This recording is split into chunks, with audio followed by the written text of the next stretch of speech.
जब मुसलमानों ने ईरान के एक शहर को फतह किया तो वहां उन्हें एक ताबूत मिला जिसमें एक शख्स की लाश थी जो गैर मामूली तौर पर लंबी थी, जिससे जाहिर होता था कि वो इस दूर का होगा नहीं बल्कि हजारों साल पहले का इंसान था।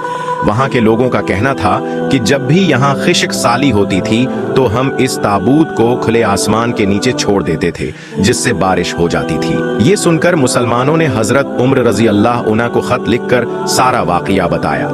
हजरत उम्र रजी अल्लाह उन्हा ने फौरन एक बड़े आलम को बुलाया जिन्होंने पुरानी किताबों के हवाले से बताया कि ये हजरत दानियाल अलैहिस्सलाम हैं जिन्होंने अल्लाह से दुआ की थी कि उन्हें आखिरी नबी हजरत मोहम्मद सल्लल्लाहु अलैहि वसल्लम की अम्मत में दफन किया जाए। अल्लाह अना ने 13 मुख्तलिफ मकामात पर कब्र खिदवाई और किसी को खबर न होने दी कि किस कब्र में हजरत दानियाल अलैहिस्सलाम को दफन किया गया है। इसीलिए आज तक किसी को भी उनकी कब्र का सही इल्म नहीं है।